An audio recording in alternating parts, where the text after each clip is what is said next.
বিভূতিভূষণের ভাই নটবিহারী দাদাকে আম খাওয়ানোর জন্য এই গাছটি লাগিয়েছিলেন। একটা সময় ছিল যখন বাংলার বিখ্যাত মুনি ঋষিরা এই ঘাটশিলাতেই আসতেন হাওয়া বদল করতে। সত্যিই তো, কি আছে ঘাটশিলাতে? তেমন কিছু নেই, কিন্তু এই জায়গাটা কিন্তু খুব ভালো লাগছে। স্থানীয় মানুষজন কিন্তু মাছ ধরছেন। এই দেখুন, এই যে গরমা গরম রান্না হচ্ছে আমাদের দেশি চিকেন। একসময় এখানে নরবলি হতো। হ্যাঁ, এখন আমরা চলে এসেছি বিভূতিভূষণ বন্দ্যোপাধ্যায়ের বাসস্থান মানে গৌরীকুঞ্জে। লেখকের ব্যবহৃত পোশাক, পথের পাঁচালীর পাণ্ডুলিপি। ঘাটশিলায় কিভাবে আসবেন, কোথায় থাকবেন, কি কি খাবেন, কোথায় কোথায় বা ঘুরবেন, সব কিছু থাকছে এই ভিডিওতে।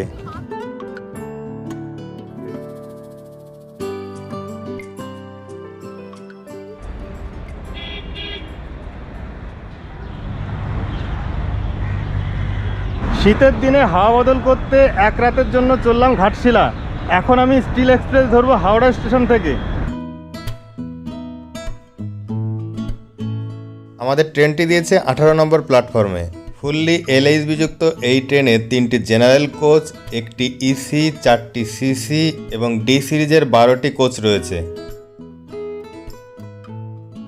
হাওড়া স্টেশনের 18 নম্বর প্ল্যাটফর্ম থেকে আমাদের ট্রেনটা ছেড়ে দিল বিকাল 5টা 25-এ। স্টিল এক্সপ্রেস ছাড়াও ঘাটশিলা যাওয়ার আরও ট্রেন রয়েছে। এখানে আমি সমস্ত সুইটেবল ট্রেনের ভাড়া সমেত ডিটেলস দিয়ে দিয়েছি, আপনারা প্রয়োজন হলে দেখে নেবেন। এটা হলো ঘাটশিলা স্টেশন।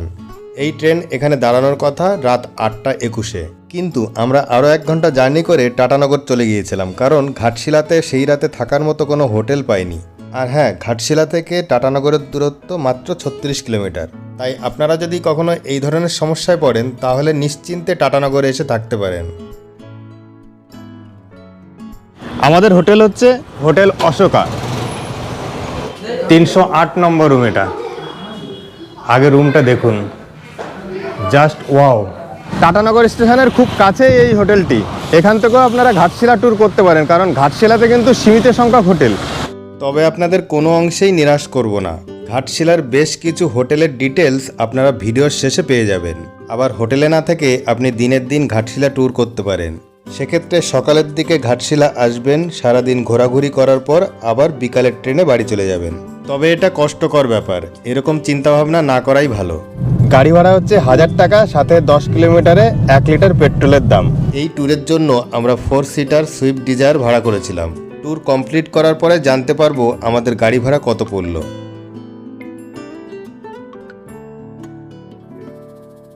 প্রথমে চলে এসেছি নরওয়া ব্রিজে। এই যে এই নদীটা হচ্ছে হিল রিভার, আর এর আশেপাশে জঙ্গল, এটাকে নরওয়া ফরেস্ট বলছে। এদিকেও আছে দেখুন।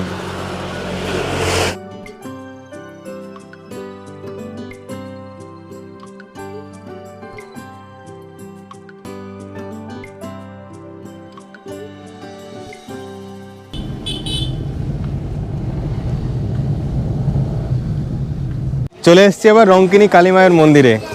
এই সামনে মন্দির, পুজো দেওয়ার জন্য প্রচুর ভিড় রয়েছে।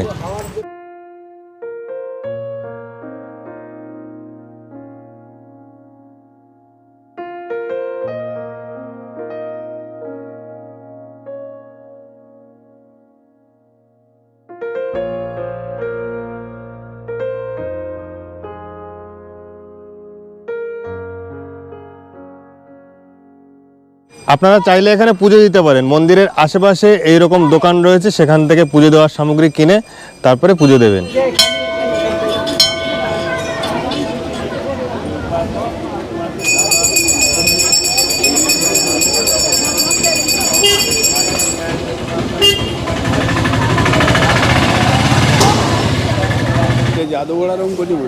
আচ্ছা, জাদুগড়া রঙ্কিনী মন্দির।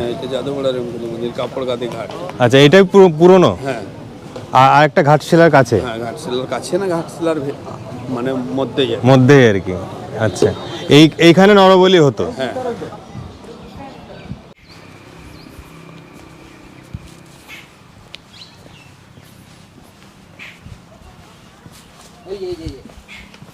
দেখুন, একসময় এখানে নরবলি হতো। হ্যাঁ, ভাবা যায় নরবলি হতো। এই জায়গাটা দেখেই কেমন যেন গা ছমছম করছে। আর এই হিস্ট্রি, নরবলি দেওয়া যে জায়গাটা, ভয় তো লাগবেই।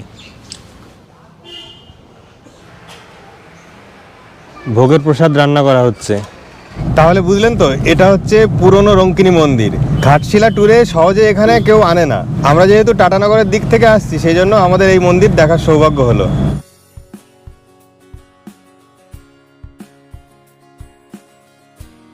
এবার আমরা চলে এসেছি গালুডি ড্যামে। সুবর্ণরেখা নদীর উপরে এটা একটা বাঁধ।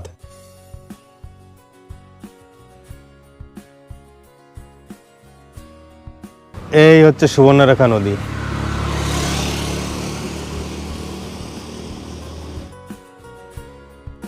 বর্ষাকালে নদীর জল ফুলে ফেঁপে ওঠে, তখন এই দৃশ্য দেখতে আরো ভালো লাগে।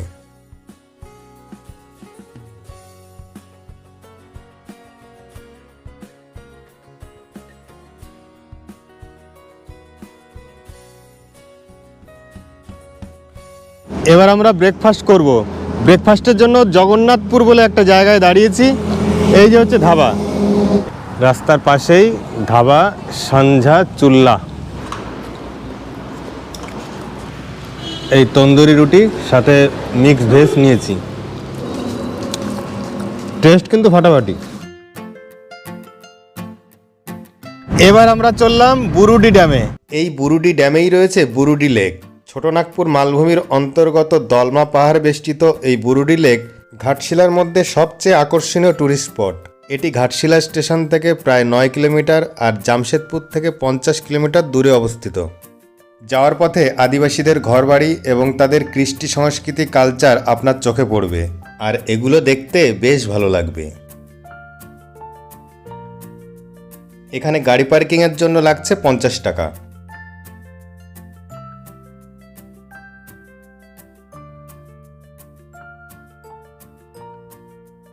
চলে এসেছি বুরুডি ড্যামে।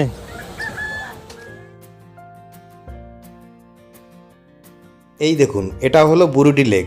দলমা পাহাড়ে পরিবেষ্টিত এই লেকের সিনিক বিউটি কিন্তু অসাধারণ।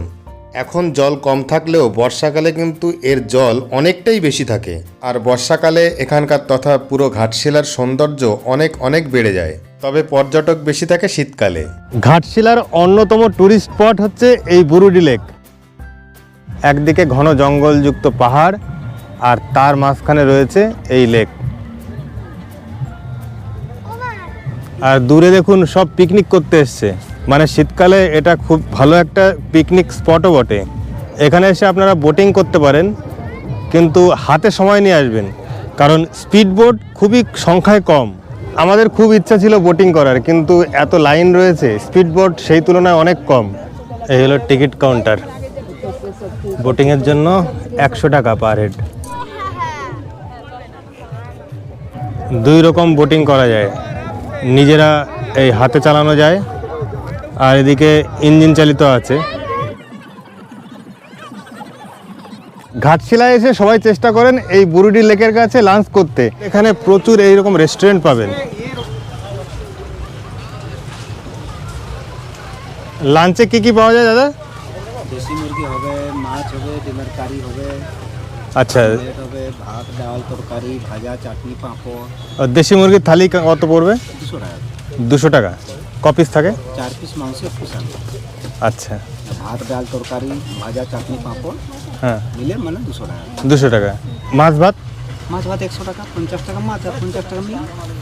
আচ্ছা, আর ডিম ভাত? ডিম ভাত 70 টাকা, 20 টাকা হচ্ছে ডিমের কারি আর 50। শুনলেন, 200 টাকায় দেশি মুরগির থালি পাবেন। এই দেখুন, একটু আগে যেহেতু ব্রেকফাস্ট করেছি, এখন আর খিদে নেই, সেই জন্য খাচ্ছি না আমরা। বুরুডি লেকের পর এবার ধারাগিরি ওয়াটারফলসের দিকে চললাম। এই দিকটার ন্যাচারাল বিউটি আরও বেশি, তবে রাস্তা বেশ খারাপ। ফলস পর্যন্ত যেতে হলে গাড়ি থেকে নেমে কিছুটা পথ আপনাকে হেঁটে যেতে হবে। দেখুন, জঙ্গলের একদম ভেতরে রয়েছে এই ধারাগিরি ওয়াটারফলস। বর্ষাকালে এর জল অনেক বেশি থাকে।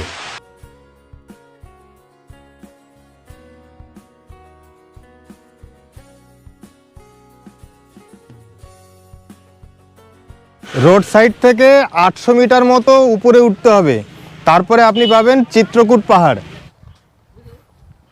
পাহাড়ের উপরে এই যে একটা মন্দির, শিব মন্দির। চিত্রকূট পাহাড়ে পাথরের উপরে আপনি বিভিন্ন রকম ছবি আঁকা দেখতে পাবেন, ভগবান শিব।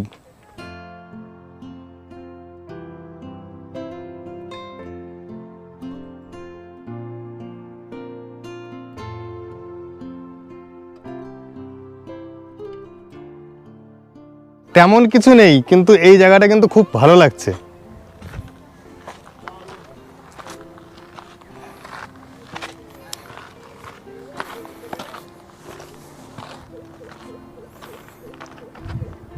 উপর থেকে চারিদিকের ভিউটা খুব সুন্দর। আর এখানে একজন হিরো পোজ দিয়েছে।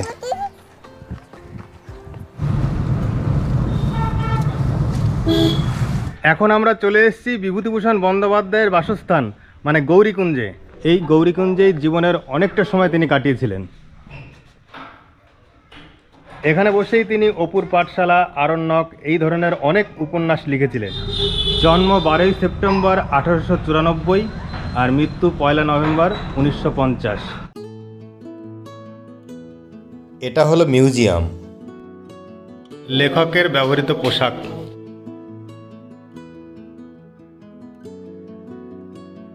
পথের পাঁচালীর পাণ্ডুলিপি। এখানে রয়েছে পারিবারিক কিছু ছবি।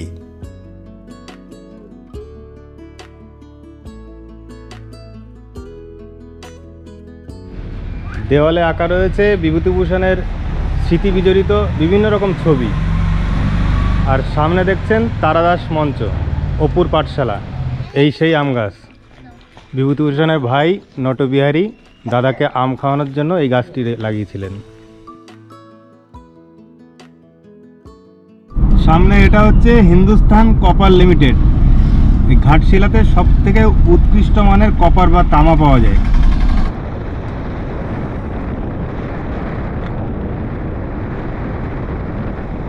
রাম মন্দিরের যে সব থেকে বড় ঘন্টাটা দেখেছেন, তার কপার কিন্তু এখান থেকেই গিয়েছে।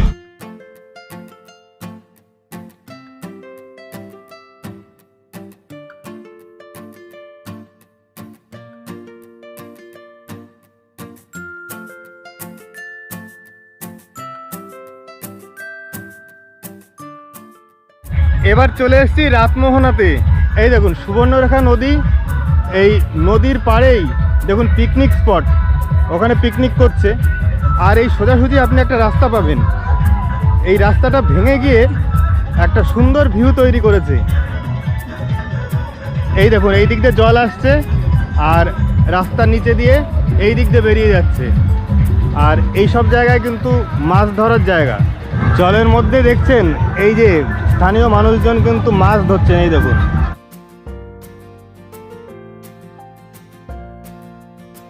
স্থানীয় মানুষজন স্নানও করছেন এখানে। অপরূপ সুন্দর লাগছে এই জায়গাটা।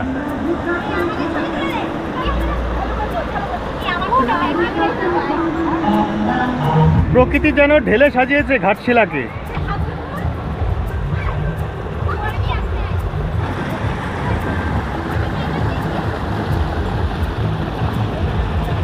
ঘাটশিলায় আসলে এই রাতমোহনাতে অবশ্যই আসবেন।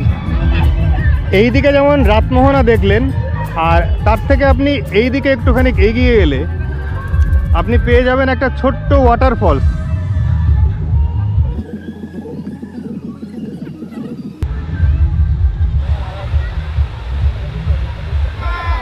বেনাসোল ওয়াটারফলস।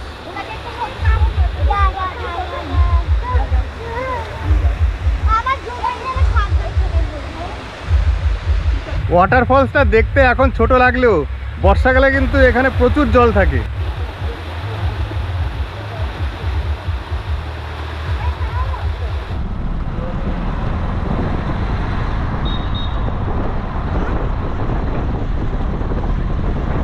এখন আমরা ফুলডুংরিতে আছি। রাস্তার পাশে একটা ধাবা থেকে লাঞ্চ করব। এই হলো হাইওয়ে আর এর পাশেই এটা হচ্ছে ধাবা। ফোন করে দেশি মুরগির অর্ডার দিয়েছিলাম। ঘাটশিলায় আসবো আর দেশি মুরগি চেখে দেখবো না, তাই কি হয়? এই যে গরমা গরম রান্না হচ্ছে আমাদের। দেশি চিকেন।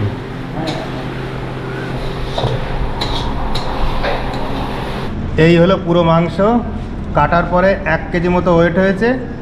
রান্না বান্না করে দিয়ে টোটাল 900 টাকা মতো পড়েছে।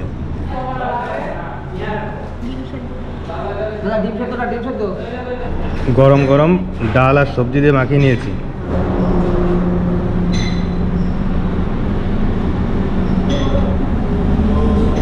পেটে পেটে গরম গরম ভাত ভীষণ ভালো লাগে।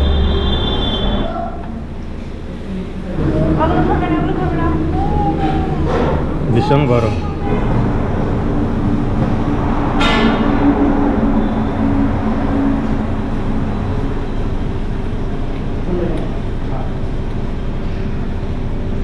দেশি মুরগির স্বাদই আলাদা। কেমন লাগছে সন্ধ্যা? এখানে কিন্তু থাকার জায়গাও আছে, আপনারা চাইলে সেখানে থাকতে পারেন। তাহলে থাকা খাওয়া করতে তো পারবেনই, সেই সাথে ঘাটশিলায় ঘোরার জন্য এখান থেকে গাড়ি বুকিংও করতে পারবেন। এখানে ফোন নম্বর দেওয়া রইল, প্রয়োজন হলে কন্ট্যাক্ট করে নেবেন। এখানকার ফার্স্ট ফ্লোরে একটা রুম দেখাচ্ছি, এই দেখুন। অনেকটা বড় এবং পরিষ্কার পরিচ্ছন্ন রুম, আলো ঢুকেছে বেশ। জানলা দেখতে পাচ্ছেন, বড় একটা জানলা রয়েছে। নন এসি রুম, ফ্যান রয়েছে। আর এদিকে বেসিন, টেবিল, টিভি, বাথরুমও বেশ পরিষ্কার পরিচ্ছন্ন। দেখুন, কোমোড রয়েছে, গিজার রয়েছে, আর মিরর বেসিন তো বাইরে দেখালাম। তো এটা তো ডবল বেডরুম, তাই তো? हाँ डबल बेडरूम রুম রেট কত? 1500। 1500। ভালো ব্যাপার হচ্ছে এটা ডরমিটরি, দেখুন অনেকটা স্পেস, কম রেটে থাকতে পারবেন এখানে। এই ডরমিটরিতে কত করে পড়ে? 6000 रुपया पूरा डॉर्मेट्री का। আচ্ছা, ও যতজন থাকতে পারে বেড हाँ হিসাবে। उसके हिसाब से बेड आपका 250 रुपये पर बेड। দেখুন, ঘাটশিলাতে কিন্তু হোটেল সীমিত, আর হোটেল নির্দিষ্ট একটা জায়গায় যে সীমাবদ্ধ আছে তা না, বিভিন্ন জায়গায় ছড়িয়ে ছিটিয়ে আছে। এই হোটেলটা স্টেশন থেকে 3.5 কিলোমিটার মতো দূরে। এছাড়া স্টেশনের কাছে আপনাদের কিছু হোটেল দেখাবো, চলুন। এই হচ্ছে স্টেশন, আর এর ঠিক অপোজিটে এখানে রয়েছে অজয় লজ। এই যে স্টেশন থেকে আরেকটু হেঁটে এগিয়ে আসলে আপনি পাবেন এই যে হোটেল আশ্রয়। স্টেশন থেকে একটুখানি এগিয়ে আসলেই পাবেন আকাশদ্বীপ হোটেল। এই যে আকাশদ্বীপ, চেক ইন টাইম সকাল 10টা। এদেরই আর একটা হোটেল আছে, রিভার ভিউ হোটেল, এই যে on the banks of Subarnarekha river. এই সমস্ত হোটেলে double bed non AC room 1300 থেকে 1500 এবং এসি রুম 1800 থেকে 2000-এর মধ্যে পাবেন। শেষ হলো আমাদের 1 রাত 2 দিনে ঘাটশিলা ট্যুর। তো আমাদের একদম খারাপ লাগেনি, বেশ ভালোই লেগেছে। আর গাড়ি ভাড়া পড়েছে 2300 টাকা। এই যে দেখছেন অটো দাঁড়িয়ে রয়েছে, সারা দিনের জন্য আপনাকে ঘুরিয়ে দেবে। ট্যুরের জন্য বিভিন্ন স্পট দেওয়া রয়েছে, এই যে বাঁ দিকে একরকম আর ডান দিকে একরকম। এই যে আছে, হ্যাঁ, ওইটার তো কোনো ভাড়া দেওয়া নেই। মানে 1400 টাকা। मोबाइल नंबर दे देना। আচ্ছা আচ্ছা, ঠিক আছে। আর ইধারে একদিনে 7টা স্পট 1500 টাকা। এটা 1500 মানে টাকা। দূরে আছে, দূরে আছে। আচ্ছা, আর মিক্সিং করে করলে? মিক্সিং করলে মানে আধা আধি হয়ে যাবে, মানে আচ্ছা। স্পট গোটাতে হবে। আচ্ছা, একটা অ্যাডজাস্ট করে নেওয়া হয়, তাই তো? হ্যাঁ। ভিডিওটা আর কন্টিনিউ করব না, এখন বাড়ি ফিরবো। আমরা বারবিল হাওড়া জনশতাব্দী এক্সপ্রেস ধরবো। তো সবাই ভালো থাকবেন, বাই।